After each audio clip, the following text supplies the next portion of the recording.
Musta? May fresh anime na naman po tayo ngayon. Like and subscribe ka na rin kung natutulog ka ring nakahiga. At huwag kalimutang i-all ang notification bell nang lagi ka pong updated sa ating uploads. Salamat! Noong unang panahon, matapos tayong likhain ni Papa God ay sinunod nitong nilikha ang mga witches, kung saan binigyan niya ito ng mga kapangyarihan. At magsilbing gabay nga raw sa mga minamahal niyang tao. Malugod naman itong sinunod ng mga witches, ngunit sa kasamaang palad, fast forward sa kasalukuyan, ay pinagpapapatay na ng mga tao ang mga witches at hindi na nga raw nila kailangan ang mga ito. Dito na nga pinakilala ang ating batang bida, na apprentice ng isang witch na si Adonis, at ang master niyang ice witch na si Chloe, na namumroblema sa kung nasaan na nga raw ba sila. Nabwisit naman ang dalaga ng ibida ng ating bida ang cellphone nito na may GPS at pinag-alala na huwag nga raw itong gumamit ng weird gadget at baka mahanap sila. Pagmamayabang naman ni Adonis na siya nga raw mismo gumawa ng tinawag nitong smartphone kaya wala nga raw dapat ipag-alala ang master niya na matatrack sila. Pa-explain ng kaunti kung papaano niya ito ginawa at muling nagbida-bida na di rin ito kailangan ng battery para gumana. Tsaka panggurang nga lang raw ang mga mapang papel sa panahon nila ngayon, na kinabwisit na nga ni Chloe sabay batok na nga sa bida nating bida-bida. Bigla na nga lang nagbago ang mood ni Adonis at tinanong ang master niya sa kung bakit kailangan na lang nila lagi magtago, na sinagot naman ito agad na dahil nga raw sa witch siya. Since iba na nga raw ang tingin sa kanila ng mga tao ay pahirapan na nga raw buhay nila at nagbiro pa nga na tila ninja na nga raw siya imbes na witch. Bagamat nagmo-moment si kuya mo ay nagpatuloy naman na sila sa kanilang paglalakbay sa layon na makahanap ng lugar na pwede makimekos-mekes ang mga witch. Isang lugar na payapa ng happy na sila at nang makahanap nga rin daw sila ng isang eskwelahan para dito sa bida natin. Wala nga raw siya paki sa pag-aaral ika naman na nga ni Adonis at si Chloe nga raw ay sapat na. So type mo mas matanda sa'yo pagbibiro na naman nga ng master niyang tila pilit siyang pinapakalma sa sitwasyon nila. Sa isip-isip naman ni Adonis ay lubos nitong pinagtataka sa kung papaano nga raw nagagawa paring ngumiti at maging masaya nitong si Chloe sa sitwasyon nila ngayon, at dito pinabatid ang labis niyang pagkamuri sa Redia Empire, at uubusin niya nga raw ang mga tao gamit ang magic. Hanggang sa bigla na nga sila matigilan ng sa kung saan bigla na lang lumutang ang grupo ng mga tila militar na niradyo na nga sila na natagpuan na nga raw nila ang witch. Pamorma naman agad si Adonis ngunit pinigilan ng master niya at tutoy pa nga raw ito sa labanan, at dito na nga bomb-ira si ate Chloe ng pangmalakasang ice magic. Samantala, nakaabot na sa Emperor ng Redia Empire ang balita kung saan ikinalulungkot nga raw ni Kuya Mensahero na natalo ang squadron nila na tumugis sa Ice Witch sabay nasipa na nga ito sa mukha, habang ang Emperor naman ay lubos ang galit at di nga raw niya hahayaang makatakas ang Ice Witch. Bagamat nagtagumpay si Chloe na pigilan ang kanilang mga kalaban ay inis naman ang nadama nitong bida natin, at bakit di raw siya hayaan itong master niya na makipaglaban, sayak ang yaka naman raw niya yung mga kalaban kanina. Ano pa raw silbi ng pagturo ng master niya sa kanya ng magic kung di rin daw naman niya magagamit? Sus naman Adonis uulitin ko pa ba, tutoy ka pa nga sa labanan, tsaka supot pa, abat may palabas-labas ka pa niyang espada mo wala naman nakalaban. Ribat peren nga si kuya mo at dahil daw ba sa tao siya, at dahil sa sobrang bait nitong master niya ay ayaw nitong kalabanin niya ang mga kalahi niya. Kahit ano pa nga raw galit na nadarama ng master niya ay pilit tinatago nito nang hindi nga raw kamurian ng bida natin ang kapwa niya mga tao dagdag pa nga nito. Gets niya naman daw yon pero di na nga raw niya matiis na wala man lang siya magawa para protektahan itong si Chloe. Inang yan, mahal na nga kita sa palagay ko, maging sino ka man, mo. Sabay walang ano-ano'y niyakap na nga ito ni Chloe at nagsabing ako din Adonis. Bigla na nga lang naputol moment ng dalawa nang biglang nagliwanag ang paligid at tila isang mahika ang nag-activate na lubos na nga nilang kinagulat. Lalo na itong si Chloe at maging mga witches nga raw ay di ito kayang gawin, ang isang long-distance teleportation magic and boom. Samantala, somewhere sa imperyo ay may pa-speech itong si Geraang na emperor, quote-unquote, panahon pa ng kopong-kopong ay umaasa na tayo sa mahika ng mga witches lalo na sa mga oras ng sakuna at kalamidad. Kaya naman lubos pinasalamatan natin sila at sinamba, ngunit kakibay rin ito ang takot dahil sa kapangyarihan nilang maging science ay di maipaliwanag. Pero iba na ngayon, lagi na lang ba tayong magmamakaawa at iasa sa kanila, di pa pwedeng mamuhay tayong wala sila at may dignidad, nyeta sila. O ngayon sandamakmak na ang airships natin na sanhi ng kawalan ng bagyo sa buong metropolitan, meron na rin tayong automatic trains na di tulad ng inang animal na mga LRT sa Pilipinas bulok, meron na rin tayong smartphone so san ka pa. Pangmalakasan na ang ating technology, at di tayo mahihina para umasa pa sa mga mekes-mekes hocus-pocus na mga yan. Oras na para supulan lahat ng witches at ipakita sa mundo na tayo ang supreme rulers. Hep hep, hooray! Isa pa, hep hep, hooray! Matapos nga ang speech nito ay binati ito ng ka-love team nito na dalagang nakapula at gandang araw ng speech ni Gu Rang, sabay dito na rin dumating mula sa teleportation ang bida natin at si Chloe na gulat na gulat. Sa wakas Chloe the Witch nagkita na rin tayo ika na nga ng Emperor, ito namang bida-bidang si Adonis Recta atake naman agad at tumakas ng araw itong si Chloe ngunit agad ding napigilan ng mga gwardiya. Na-trigger naman si ate mo at kung may halagang araw mga buhay nila ay bitawan nila ang kanyang apprentice, pangmalakasang mahika na nga ang bomb alot dito at nagtitimpi nga lang raw siya sa mga taong ito dahil kay Adonis, at ayaw nga raw niyang wala nang mauwi ang kalahi ang bida natin ngunit sobra-sobra na nga raw ang mga ito. Ngunit sa gulat ni Chloe ay bigla na lamang nawala ang kanyang mahika. Dito na nga muling nagsalita ang Emperor at ibinida ang kanilang imbensyon na nagpapawalang bisa ng magic. Lumapit na rin ito kay Chloe at dito pinunit ang damit ng dalagang witch na sinampal pa nga habang binabanggit, na sa likod ng kapangyarihan ng mga witch ay mga pepepepepepetsuging babae lamang ang mga ito. Maging mga Doro-demonyong mga taong nasa paligid ay todo picture na nga sa kawawang witch na lubos kinagalit na nga ng bida natin. Nabwisit naman na nga ang Emperor sa kanina pa maingay na bida-bidang bida natin kaya iniutos na patayin na nga raw ito. Siyempre to the rescue naman si ate Chloe na todo nagmakaawa na nga sa Emperor at wala nga raw kinalaman dito ang bida natin, na katulad nga raw nila ay tao rin.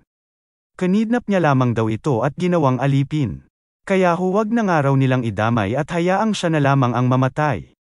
Habang todo nagmamakaawa ang dalaga ay todo ngawa naman itong binata dahil walang magawa, hanggang sa maglabas na nga ng 45 ang gago at itinutok sa kanyang noo. Dito na nga nagpasalamat sa lahat si Chloe at nakilala nga raw niya si Adonis sabay pa flashback sa kung papaano nagtagpo ang landas nilang dalawa. Hahabol pa nga sana ng I love you si Chloe ngunit pinaputukan na ito ng Turrent-adong Emperor. Abat di pa nakentento ay pinaulanan pa ito ng sandamakmak na bala ng mga ito sa harap ng bida nating ngumangawa at walang magawa. Mga wala talagang awa at muli pang nilapitan ang bangkay ni Chloe at pinugot ang ulo nito na siya nang ang ibinandera nitong Emperor sa constituents niyang mga hinamungkal na animal. Habang ang bida naman natin ay binalot na ng puot at galit sa mga kaganapang kay Pait. So ayun, flash forward sa hinaharap after 10 years, ipinakita ang isang presinto kung saan nakakulong ang mga payatat na ito. Kasama na rin itong si Ate Pink ang buhok na nagngangalang Doroka na ibinigay ang rasyon niyang tinapay sa dalawang nag-aagawan ng tinapay. Lumapit naman kaibigan nito at bakit daw ibinigay nito ang tinapay niya, ika naman ni Doroka na okay lang naman daw dahil malakas pa naman daw siya. Drama naman nga si Ate Blue ang buhok at mas lumala pa nga raw ang mga kaganapan sa kabila ng advancement nila sa technology, panay pa rin ang digmaan at inakalang kapayapaan matapos masupil ang mga witch ay fake news lamang. Gamit ang mga puppet ay pilit pagpapalakas loob naman ang bigay nitong si Doroka sa kaibigan na nawawalan na ng pag-asa, hanggang sa matigilan na nga sila ng isang gwardiya ang pumasok sa kanilang selda at hinahanap si number 218, takot naman ang nadama ng lahat at di na nga raw bumabalik ang sinumang kinukuha ng mga ito. Gulat naman ang nadama ng magkaibigan dahil si ating blue hair ang may hawak ng numerong 218. Naiyak na nga lang si Ate Blue nang pagpalitan ni Doroka ang kanilang numero at siya nang ang sumama sa mga ito. Bumungad na nga kay Doroka ang isang baklang tangatanggang Ennial powder ang ginamit na pang-shave, at nagulat ng malamang ibubugaw siya nito sa kung sino. Kinuna na nga siya nito ng picture ng mas end na sa customer niya, ngunit palaban nitong si ate mo at kinagat na nga ang daliri ng baklang ito. Rekta takbo na nga si Doroka habang hawak ang nakuhang cellphone ng bakla at dito sinubukang buksan ang mga selda sa pamamagitan ng cellphone. Sa kasamaang palad ay boses lamang ng bakla ang kinikilala ng cellphone, hanggang sa makailang ulit na pagtry ni ate ay nagawa na nga nitong buksan ang mga selda nang gayahin ang boses ng bakla. Kanya-kanyang takbuhan na nga ang mga preso habang si Doroka ay napunta naman sa isang misteryosong silid na naglalaman ng isang todo nakabalot at nakabakal malamami na preso na lubos pinag-alala na nga ng mga gwardiya ng maabyutan na itong si Doroka. Ngunit wala ng mga nagawa dahil huli na sila, at presong balot na balot ay sa kanila na ay sumambulat. Sakto habang nagpupumiglas kumawala ang bida natin ay saglitan nyo na muna like at subscribe natin lods, baka naman, hahaha, salamat. Wala nang ang sinayang na oras ang gigil nating bida at rekta pinagpapatay ang mga gwardiya sa kanyang harapan, maging si Doroka ay di nakaligtas at binaril nito. Binaril nito ang posas ng dalaga, hihi. Nagkagulo na nga sa preso at mga sundalo ay kanya-kanya ng deploy ng Makar Espande sa pagkatakas ng mga nakakulong. Panar-Espande na nga rin ng pinakilalang direktor na si Yamato pati na ng vice director na pinakilalang si Yuki ang patawa-tawa lang na blonde na lalaking ito na nagngangalang Ikhout na may malarobot na katawan. Nainis naman nga itong si Yuki sa lalaki at tila papetiks-petiks nga lang raw. Huwag mo na lang pansinin ika na nga lang ng direktor at mukha man daw itong tatanga-tanga ay isa ito sa mga executive ng imperyo.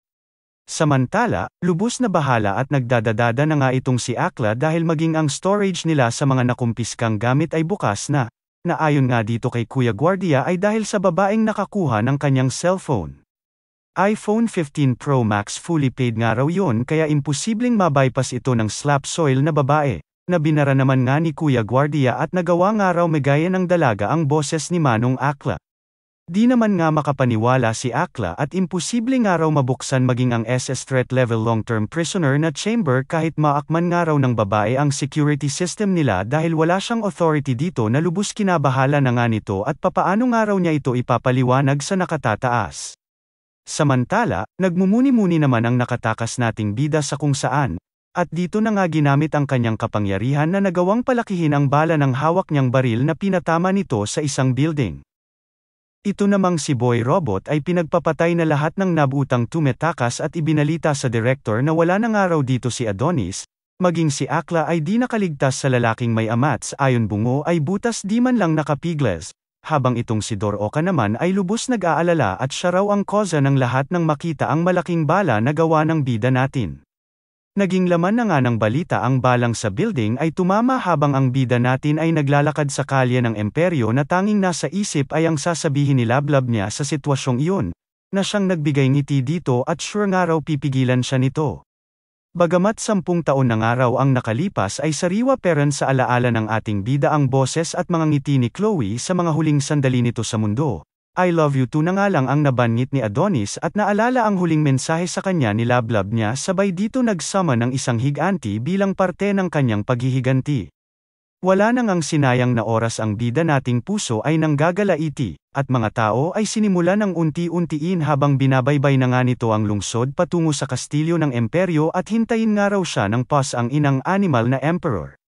Di na nga rin magkaundagaga ang mga sundalo maging itong si director na tinanong kung naipasa na nga raw nila ang balita sa emperor. Ayon naman kay Kuya Kanang Kamay ay sinubukan na nga raw nila ngunit naharang daw at pinabatid ng reyna na may sakit nga raw ang emperor. Kaya naman isinakamay na lamang ng director ang decision at idineklara ang state of emergency.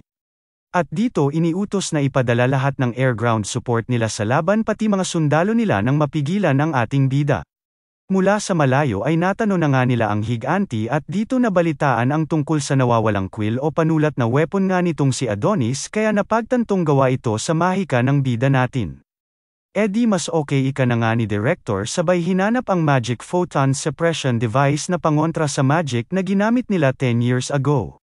Ayon naman kay Kuya Extra ay nasa underground storage raw ito ngunit di sila sigurado kung gumagana pa raw ito. Ipinaubaya na nga ito ng director kay Yuki at emergency na nga raw ito. Sa unti-unting paglapit nga ng ating bida ay unti-unti na ring bomb iron ang atake itong mga sundalo, na tinalo pa stormtroopers sa Star Wars sa katangahan sa pag-target at wala man lang tumetama na bala sa ating bida, sabay ribat naman na nga ni Adonis na siyang bomb asek lang sa mga ito. Eksena na nga si ating narrator at sinabi na ang pagkakakulong nga raw nitong bida ng 10 taon ay hindi na sayang. Imbes ay nagsilbing daan para mas mapalawig pa nito ang kaalaman ng kanyang kapangyarihan sa pamamagitan ng pagtitraining ng kanyang isipan sa nasabing kulungan at pinagplanuhan ang pagpatay sa buong sangkatauhan. Since di nga raw ito witch ay gumagamit ito ng written-style summoning magic sa pamamagitan ng kanyang quill o panulat, na imposible nga raw ma-master kung wala kang magaling na teacher. Sa tindi nga raw ng galit nito ay wala itong nakikitang pagkakaiba sa mga tao noong nakaraang 10 taon na mga tao sa kasalukuyan na uubusin nga raw nito't papatayin. At ayun na nga, muling nag-summon at sa pagkakataong ito ay isang kambal na Rattata revolver. Sabay nakangising pinagraratrat na nga lahat ng taong abot ng kanyang mga bala. Tila baliw na nga ang bida natin at ang ganda nga raw tignan ng mga nakabulagtang sangkatauhan ngunit mga luha sa kanyang mga mata ay di na malayang umaagos na. Dito na nga siya naspota ni Boy Robot at kinumpirmang si Adonis o tinutukoy nilang witch apprentice, nalulan nga raw ng higanti sa mga kamay nito, kaya naman iniutos na ng director sa mga jet fighters na atakihin na ito ASAP. Sunod-sunod na bomba na nga ang ibinato ng mga ito sa bida nating binatilyo, pew pew pew dito, boom boom boom doon so ayon, bida natin ay tumilapon. Samantala sa kung saan, todo effort naman itong si Ate Dor Okamo na tinutulungan ang mga tao, at muli, sinabing siya nga raw ang dahilan ng mga ito kaya pipigilan nga raw niya ang bida natin. Si Kuya Adonis mo naman heto nakahilata sabay Emperor ay pinakita na rin na nakahilata, na nagising mula sa pagkakatulog at maingay nga raw sa labas. Huwag nga raw itong mag-alala naman itong masikasong misis niyang sexy na mabait pa, na malaman-laman na lamang natin kalaban pala na kinokontrol lamang ang Emperor na all this time which din pala tas kapatid ng bayaw ng lolo ng pinsan ni Magtanggol tas Cardo Dalisay ay sus inay, hahaha. Lubos nang hihina na nga itong Emperor na may sakit na ngang wala raw lunas kaya malapit na nga raw ang kanyang oras. Ito na raw ata ang karma at sumpa sa kanya ni Papa God sa kanyang mga nagawa ngunit wala nga raw siyang pinagsisisihan dahil para naman daw ito sa sangkatauhan, at wala nga raw kasaganahan hanggat witches ay kanilang inaasahan. Di nga raw matututo ang mga tao kung laging nagpapauto at walang lugar ang magic sa mundong ito, kaya tama lamang raw ang kanyang ginawa dagdag pa nga nito. Sabay nagpasalamat sa kanyang reyna at ito nga raw nagsilbing bulaklak sa mundo niyang puno ng pagkawasak. Samantala, habang lumalandi si Manong Emperor ay lubos naman ang pagkabahala ng kanilang hukbong militar at naubos na nga raw ang kanilang mga pinadalang tauhan. Dito na nga dumating sa eksena itong si Dor Oka na subok pinigilan ang ating bida na pumatay pa, na agad naman ngang namuka ng ating bida. Tama na, dami mo nang binawian ng buhay at pinatay, na namumuhay lang naman sa imperyo ng tahimik at matiwasay, ika na nga ni ate mong pasaway. Sinabi rin nito na mga inosente raw ang tao, na tila mas nagpagalit patuloy kay Adonis kaya ayon, tinairas si kuyang hawak nito. Nalubos kinagulat na nga ng bida-bidang dalaga. Inosente ba kamo, Bob ong ina mo ka, wala ka nangang like at subscribe wala ka nangang ambag boboses ka pa, ano alam mo sa pinaglalaban ko, at ang pinanggagalingan ng galit ko sa mga tao hype na yan lahat yan kalaban ko. Hanggang sa matigilan na nga ito nang banggitin ni Ate Dor Oka ang pangalan ni Chloe at hindi nga raw magugustuhan ng master niya ang mga pinaggagawa niya. Na-trigger na naman nga si Adonis na lubos ng lisek ang mga mata at huwag nga raw mabanggit-banggit ni ate ang pangalan ni Chloe. Ano raw ba paganap nitong naitang babae na ito? Pinadala raw ba ito ng mga tao para linlangin siya? Sa bagay ganoon naman daw talaga mga galawan ng tao, madumi, di marunong lumaban ng patas, kunoy sila ang batas. Kung di nga raw sana sila dinaya dati ay buhay pa nga raw sana si Chloe, kaya wala kang alam na kung sino ka mang pesteng babae kapang gigigil na nga nitong bida natin sa bida-bidang dalaga. Kilala nga raw ang pangalang Adonis sa mundo ng witch dahil ito ang ipinangalan ng pinakamalakas na witch sa kanyang apprentice, at lahat nga raw sila na mga witches ay alam ito. Witch ka? Ika na nga ni Adonis sabay sinakal na nga ang dalaga, hype ka di ka talaga titigil sa mga kalokohan mo gusto mo finish ko na life mo dito. Ngayon papanggap ka naman na witch sa patay na nga lahat ng witch tanga. Paliwanag naman si Dor Oka na nakaligtas nga raw sila sa witch hunt, ribat naman ang galit na galit mong kuya at sa bakit di nila niligtas ang kapwa nila witch at hinayaan lamang itong mamatay. Sorry na nga lang nabanggit ni Dor Oka at noon daw kasi desperado silang lahat na makatakas.